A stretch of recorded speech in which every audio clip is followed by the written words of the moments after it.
Hello and welcome to another breakdown video in my planned series on Tech 1 frigate fits for low sec and faction warfare solo PvP. These videos are primarily aimed at new players to PvP, which I still consider myself to be. I have a lot still to learn, but I am gaining more experience with each ship and fit I fly, and I want to try and share some of this experience here. I'm back with another Atron fit. This video is an after action breakdown of the fit used in my Dance of the Atron video posted recently. I was actually trying out two different fits, the same high, mid and low slots for both, but with different rig setups. I will cover both setups here. Unlike in my previous breakdown video which featured a 150mm rail Atron, this fit is more close range brawling with blasters. I had to approach the fights and choose my engagements differently, which made flying it another great learning experience. It also led to some amazing fights. In this video I'm going to take you through the fit and then show how I fly it with some real-time fights. Also, in my last breakdown video I demonstrated some useful features of EFT, which stands for Eve Fitting Tool, and I'll briefly be going back to EFT in this video to help explain some of my piloting decisions.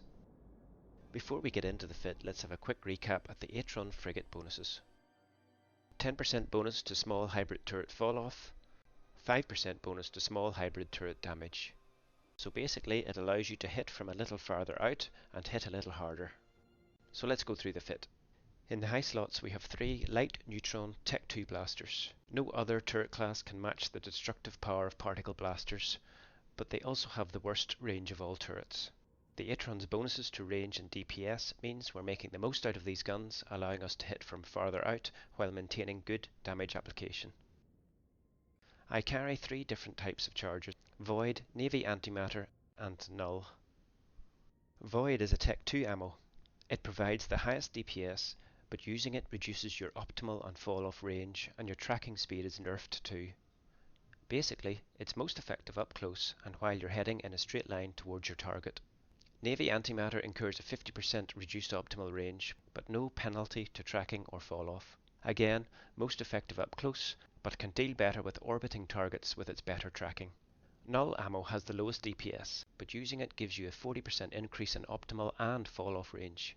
Tracking speed is reduced by 25%, so best if you're heading in a straight line when using it.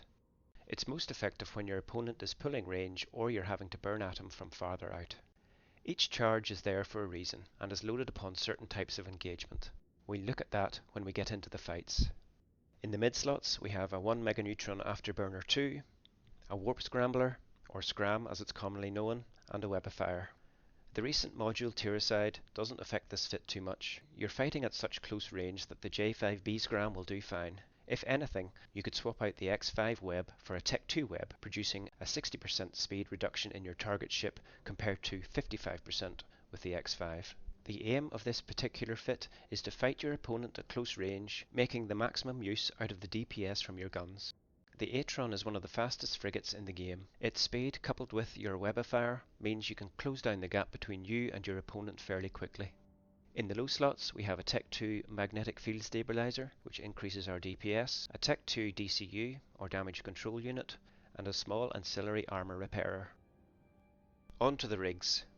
In my Dance of the Atron video I was using 2 different rig fits. Both are equally good in my opinion and led to some very cool fights. The first rig fitting seen here contains dual nanopumps and a DPS rig. With the 2 small auxiliary nanopumps you are getting a huge boost to the amount of armor hit points repaired during each cycle of your armor repairer. The small hybrid burst aerator increases the ship's hybrid turret rate of fire, effectively giving you more DPS. In short, this rig setup increases your DPS and your active repping amount. The drawback, if you want to call it that, is that you're going to need to train hybrid weapon rigging and advanced weapons upgrade to 5 in order to fit this ship. The second rig fit is your basic hull tank, with 3 small transverse bulkheads in the rig slots. With my skills it adds another 1000 effective hit points to the ship, allowing for that extra survival time, which is useful as your DPS is lower without the DPS rig in the previous fit. Despite the loss of DPS, I managed to win some fights that I thought I was surely going to die in. A lot of fun was had in this fit. I would thoroughly recommend trying out this rig setup. It's not so skill intensive either, requiring advanced weapons upgrades too to fit. That's the fits. Let's go to some fights and see them in action. I'll not be focusing on one rig fit or another, rather more on the choice of piloting and ammo. The first few fights are against micro warp drive fit opponents. These ships tend to want to kite you at range, so it's very important you get on top of them quickly and shut off their micro warp drives. The mechanics of a faction warfare complex make this task a little easier. I'm sitting inside a faction warfare plex here. An Imperial Navy slicer is on short range D-scan and is heading my way. To get inside the plex, he has to take an acceleration gate. This will warp him to a beacon inside the plex. All ships entering faction warfare plexes come out of warp at this beacon, so the plan here is to stay close to it, wait for him to come out of warp and jump his bones, applying my scram and web as quickly as possible. Navy slicers are generally micro warp drive fit and are dangerous little ships. They are fast and have a 25% bonus to their laser turret damage, which can smack you real hard. Notice how I have overheated my scram and web. Doing so increases the effective range of these modules, which just might come in handy if he gets a good start on his micro warp drive. Here he comes. As soon as I see him, I select him in the overview and start spamming approach and activating my overheated afterburner. Watch his speed in the overview. It hits 3 km per second before my scram shuts down his micro warp drive. His first volley takes me to low shield. Within 8 seconds my shield and armor has gone and he is still at half shield. My reps kick in and I've closed range now and my void loaded blasters start to make their mark. Notice I've switched to a keep at range command as opposed to orbit. Remember, void has a penalty to tracking which is going to affect my damage if I am orbiting due to the increased transversal speed. Keeping at range allows the void to deliver its full DPS. The whole fight lasts 20 seconds. This little Tech 1 frigate worth about 10 million just killed 27 million worth of faction frigate. Next up was one of the more memorable fights I've had. Not so much the fight itself, but more because the Garmur is a well-renowned and expensive pirate faction frigate, and killing it in an Atron is just fun. The Garmur can hit 6 km per second on an overheated micro warp drive, and a volley of its missiles hurts bad. It's vital I shut down his micro warp drive as quick as possible so he can't pull range. Remember, I'm in a faction warfare plex, sitting at the warp-in beacon, so the advantage is mine. Same tactic as the slicer. As soon as I see him, I select him in the overview, spam approach and activate my overheated afterburner. Once I know I'm moving, I quickly lock him and activate guns, scram and web. Void is loaded again here. Kudos to him for taking the fight. I'm not sure I would have if I was him, knowing that the Atron that sat inside the plex could very likely shut off my micro warp drive if he was paying attention. The point here is be brave. Just because your opponent outclasses you does not necessarily mean he is going to win. The more experience you get, the more you will understand your ship and fit capabilities as well as your opponent's. 70 million worth of ship goes boom. Last of the micro warp drive fights in this video is the trusty Tristan. The Tristan is a very popular frigate due to its fitting versatility. You never really know what you're going to get when you're fighting one. He could be brawl fit, he could be neuting fit, and he could be kite fit with drones. Every Tristan fight I approach, I assume kiting drone boat. Same approach as before. Get on top of him fast, shut off his micro warp drive and shoot at close range. This is a pretty good pilot. He gets his micro warp drive on fast, bursting past me at speed and approaching the edge of my scram range. Void is essential here. A skilled drone pilot can do a lot of damage and you don't have the repping power for a long protracted fight with his drones. He's shield tanked and as I'm chewing through his shields his mate arrives. I know it's probably game over for me, so I just hope to hold on long enough to take him down.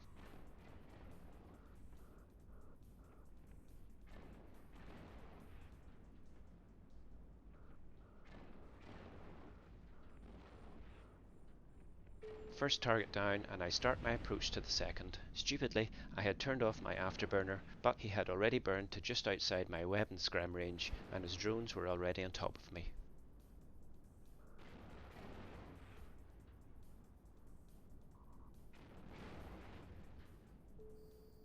Rest in peace, Atron. This next fight is against a Duel Rep breacher.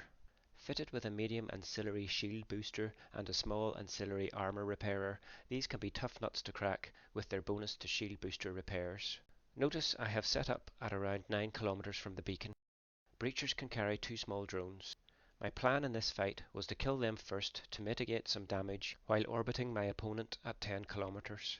The Breacher has no bonus to rocket range, and by orbiting at 10 kilometers he will not be able to hit me and I can concentrate on the drones. I have Navy antimatter loaded due to it not having a penalty on the tracking speed of my guns. Once I kill the drones, I would then burn in close to kill the ship. The Breacher enters the Plex and I start spamming the orbit command and lock him up. I have a hostile drones tab loaded on my overview and you'll see me switch to it quickly a couple of times. This is where any drones will show up, but it looks like he has forgotten to launch his drones or something because there are none in space. I decide to forget about the drones and begin a burn towards him. I reload to void ammo and overheat my afterburner. It takes me a few seconds to burn into range. By the time I do, I'm in half armor and have started cycling my reps. This fight is a good demonstration of the hitting power of the blaster Atron with Void and the hull tanking rig I was flying. Despite starting from a disadvantage in the DPS race, the damage of my Void blasters soon start catching. Watch, as I close the gap, more and more of my hits are penetrating his hull. Watch his dual reps as they go up and down.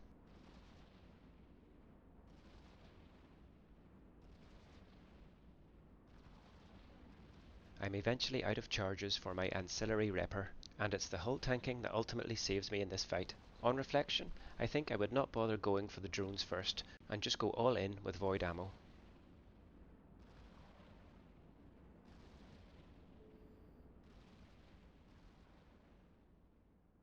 Up next is a fight with a dual rep blaster Incursus. Before this fight took place, and after a bit of Z-kill research, I had a good idea he was blaster fit with dual reps. These are very tanky ships and have a bonus to armor repairer amount and to turret damage. They are typically fitted with ion blasters. With this information I planned a different piloting strategy. Going all in with Void may not be the best idea, as his tank will be just too good and he will probably win the DPS race. The Incursus has the same bonus to turret damage as I do. However, the Incursus has no bonus to turret range like the Atron. What I need to do is keep him at range far enough to mitigate his damage, but yet allow me to apply most of mine. Before we view the fight in full, let's pop into EFT and compare both our ships. EFT, which stands for E-Fitting Tool, is a great out-of-game tool for testing ship fits and sizing them up against potential opponents. On the left we have my hull-tanked Atron, and on the right is the Incursus of my opponent-to-be.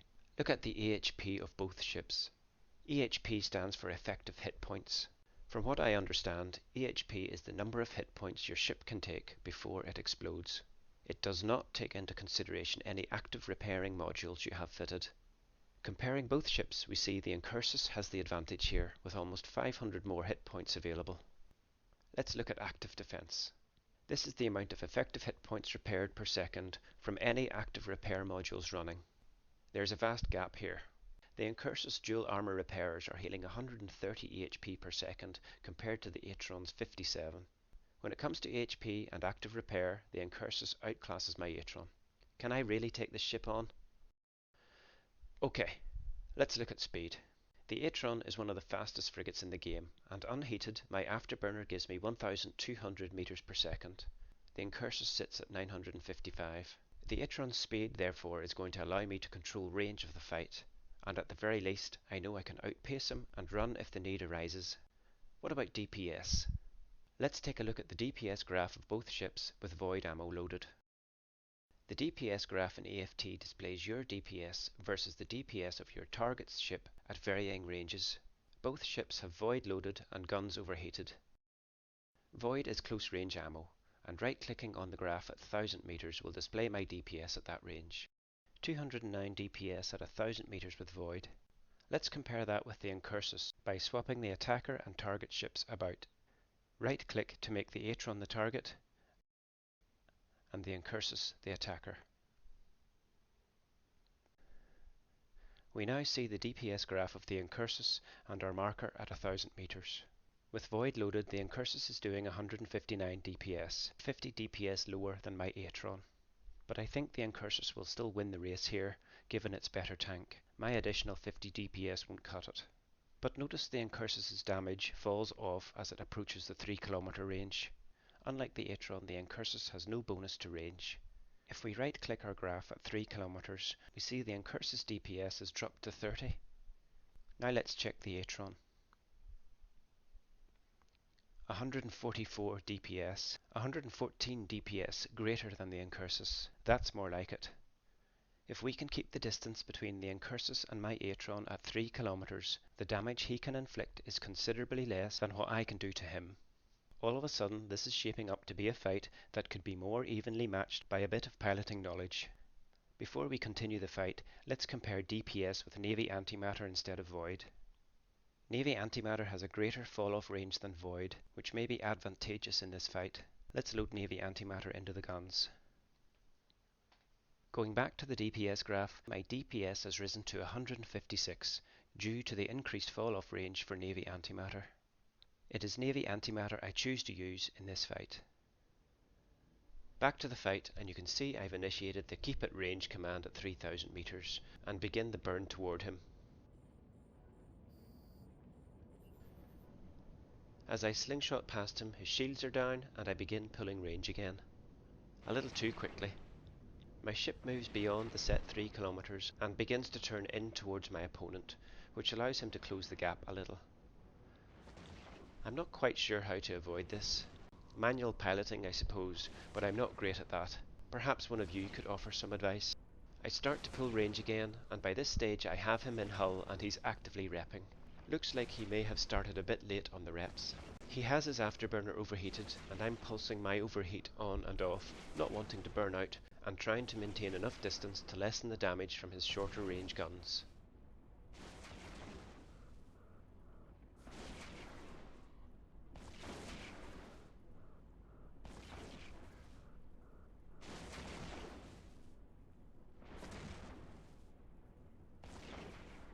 I really enjoyed this fight, and I'm pretty sure my additional hull tanking played a part, as well as a little bit of responsible piloting.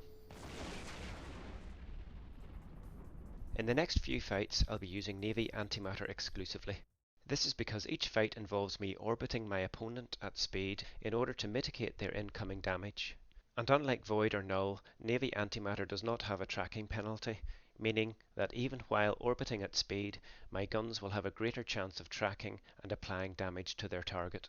It's Atron versus Atron here. I have orbit set to 1000 meters, and I start spamming the orbit command as soon as I see the target in the overview. The main reason I wanted to include this fight is because it demonstrates managing your active repper. I've been in a few fights where I have been running my ancillary repper when I don't need to be, and it cost me the fight because I ran out of nanite repair pace charges. I activate my repper here as I go into armor, but I am aware that he is not hitting too hard. Notice I let the repper run for 2 cycles and I switch it off again because my armor will be back to full strength. No need to rep a fully charged armor tank.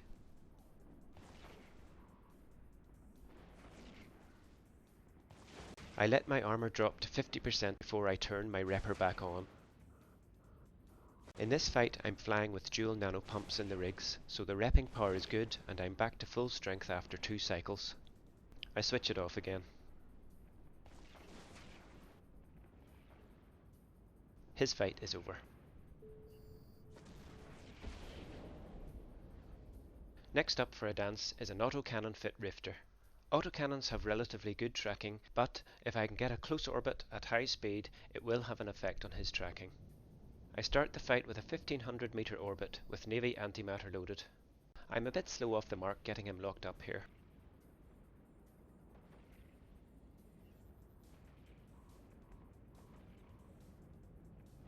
He's shield tanking like a pro. I'm already in reps and I haven't broken through his shield yet. I tighten my orbit to 1000 meters and overheat the afterburner.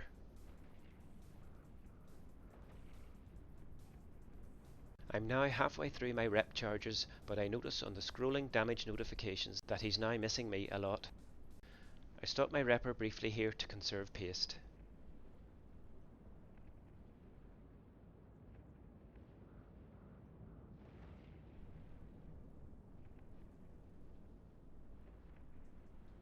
I'm now out of nanite repair paste to boost my rep cycles, but I finally got through his shields. But wait, he has an armor repper too. This rifter is tanking. I keep my own repper cycling. He's still missing me a lot, and any hits he does land aren't heavy, and I'm definitely dealing more damage here. Butt clenching time as I hit hull. And it's all over. What a great fight. Very memorable. That was one tanky rifter. Let's demonstrate my piloting choice using EFT. Here we have the rifter fit on the right with the Atron on the left. Let's pull up the DPS graph, making Atron the attacker and rifter the target. Right click on the graph at 1000 meters, which is the distance I want to be fighting him at. We see the Atron's DPS sitting at 205. Let's have a look at the rifters. 149 DPS. Considering his tank, this does not look favourable for me. Despite his lower DPS, he will probably out-tank me. But these DPS numbers are relevant for when each ship is pointing directly at each other. That is to say, there is no transversal movement. Look at the two circles at the bottom right of the DPS graph, labelled velocity vectors. You have the attacker velocity and direction in the left-hand circle, and the target velocity and direction in the right-hand circle. By default, these circles depict both ships flying directly towards one another. Watch what happens to the rifter's DPS at 1000 meters when I move the target's ship direction. Remember, the Atron is the target in this graph. I have moved the Atron's direction to a 90-degree transversal angle with the rifter, very roughly simulating a tight orbit if I am understanding this correctly. The rifter's DPS has dropped to practically zero because its guns aren't able to track me. However, we saw from the fight that the rifter was indeed hitting me. This is because in an orbiting fight my ship will not be consistently maintaining a 90-degree transversal angle or a consistent speed, as both ships fight against each other's trajectory in maintaining ranges. The fight will fluctuate between 0 and 90 degrees in all probability, and incoming DPS will fluctuate as a result. Sometimes he'll get good hits, but he'll also miss a lot. If you look back at the rifter fight, you will see this happening in the scrolling damage notifications. It's a rough gauge. That is what I want to show you. Using the velocity and direction tool in EFT can roughly simulate what happens to DPS when you have transversal speed in play. The next fight uses the same tactic. I'm up against a beam-fit Tormentor, another tough little frigate. Beam lasers can dish out some hard damage and have a good optimal range, but they have poor tracking. Let's take a look at the DPS graph before we go to the fight. I'll add the Tormentor as the attacker and the Atron as the target. Look at the velocity and direction circles. With both ships heading towards each other, the Tormentor is dishing out 188 DPS consistently all the way out to 8 kilometers. My Atron can't compete in this range. I need to be close. Look what happens as I increase my transversal at speed. His DPS goes way down because his lasers can't track. In a brawl situation with laser ships, getting into a tight orbit is what you want to be doing. Here he comes. I have my orbit set to 500 meters and my afterburner overheated. My speed initially slingshots me past him, and as my ship banks to turn back into the fight, he gets a couple of good hits on me. This is because my ship has slowed down to make the turn, resulting in my transversal speed being almost negligible. Nonetheless, the Atron is fast and it doesn't take too long for me to get back into the fight. My higher transversal is kicking in and affecting his damage. Keep an eye on the notifications and notice also how much more of my active reps begin holding. Good fight. This next fight was one of the most memorable fights I've had since I started on the solo PvP path. Given what I'd learned about transversal velocities, I really wanted to fight a Federation Navy Comet. These faction frigates have been the scourge of low-sec for me, and I have died many times to a Navy Comet. They generally come in two types, blaster fit like me or railgun fit. Against a skilled blaster fit Navy Comet means certain death, but perhaps against a railgun fit I might just have a chance. Railgun tracking is worse than blasters, and if I can get under their guns, I might just survive long enough to grab a Navy Comet kill. I'm about to go up against said Rail Comet, and also a fairly well-known PvP player. This fight lasts almost 2 minutes, and I'll just run it in real time here with not too much commentary. Same plan as before, tight orbit, high transversal with Navy antimatter loaded. Things to pay attention to are the scrolling damage notifications, module management, specifically heat conservation on my afterburner and guns to make them last because of the length of the fight. I was flying my hull tanked rigs and they really pay off in this fight, as you'll see. Apologies for the low sound on this footage.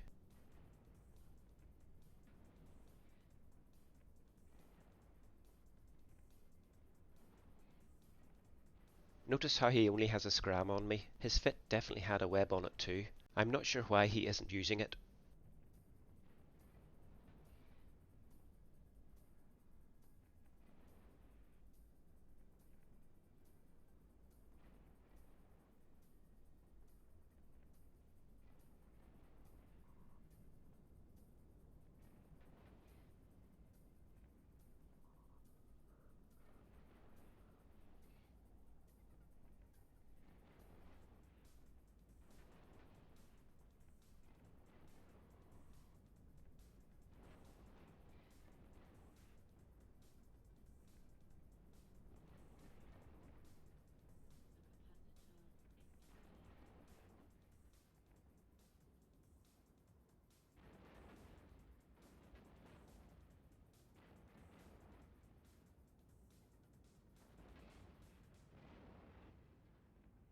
Op success. I wasn't sure I could have won this fight, and to be quite honest, I did a little jig when I did. Hopefully I haven't bored you to tears yet. I have 3 more fights to show. I haven't demonstrated the reason for carrying null ammo in the cargo. Null ammo has the lowest DPS of all the ammo I carry with this fit, but using it gives you a 40% increase in optimal and fall off range. Basically you can hit targets from farther out. There are 2 main reasons for using null. Fights that begin at longer range and fights with dual web fit opponents. Here I'm sitting on a faction warfare acceleration gate and this Kestrel lands some 18 kilometers away from me. I tend to assume dual web with Kestrels, so my plan here was to just overheat the afterburner and burn towards him as fast as I can in the hope I gain enough speed and distance to get close enough before he webs me and starts to pull range. The gap closes quickly, as incidentally he's also burning to me. If you look closely you'll see I start to do damage from 8 kilometers out. His speed drops as his ship turns and tries to pull range, but by that time I'm right on top of him.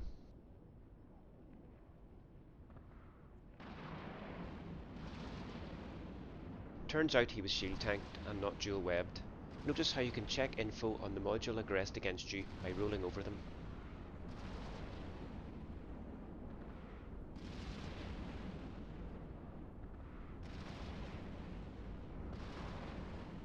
Despite my lower DPS with null, it still hits hard enough to eat through his shield tank and win the fight.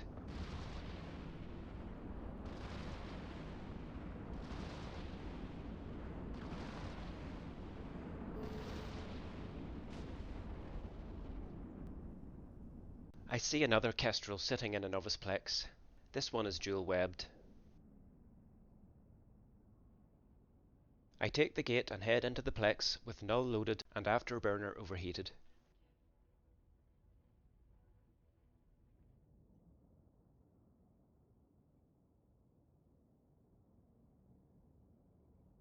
He's sitting about 7 kilometers away. Spamming approach and activating my afterburner, I start my burn towards him. I check to see if he is dual webbed by rolling over the module above my HUD, and sure enough he is. My initial burn carries me to 3 kilometers from him before he starts to pull range on me. This is where null is so useful. As he pulls to a 4 kilometer range, my guns are still pounding him and he's repping hard.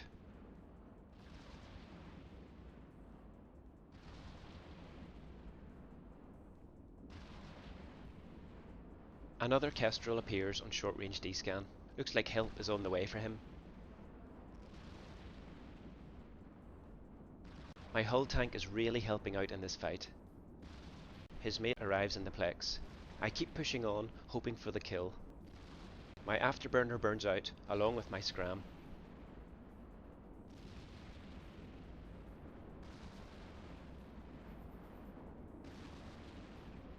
I get a final blow and win the fight at around 2% structure, and then I promptly explode as his mate lands the death blow for me. Pretty funny and a great fight. If I had not been using null in this fight, I would have lost. That about rounds up everything I wanted to show you. This last fight is a bonus fight. Sometimes Eve is a harsh master, but at other times a generous giver to the brave. A cloaky Astero and I had been playing cat and mouse in a system for a while. I had been checking out the pilot's Z-kill stats and had decided I could possibly take him on if his past Astero fits were anything to go by. He'd appear and disappear on D-scan, only to decloak as I warped into plexes.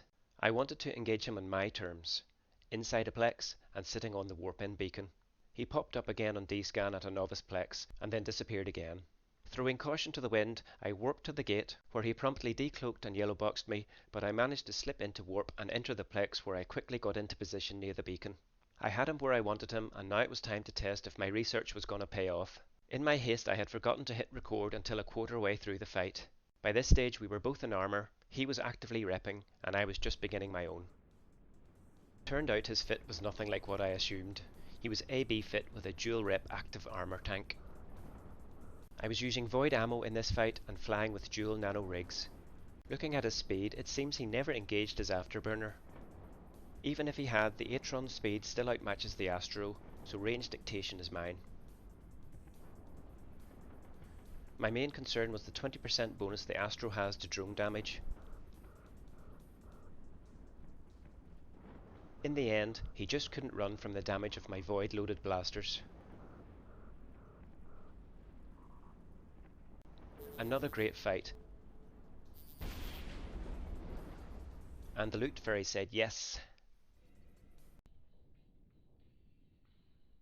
This tough little Tech 1 frigate, which cost me about 10 million, just exploded 140 million worth of pirate faction ship and fit. The Atron continues to surprise me, and I'm having a serious amount of fun flying this often underrated Tech 1 frigate that's helping me learn some of the nuances of PvP. That's the end of this video. Many thanks for watching. I hope it has been somewhat informative despite its length. Please give it a like and subscribe to my channel for future videos in the series. Fly brave.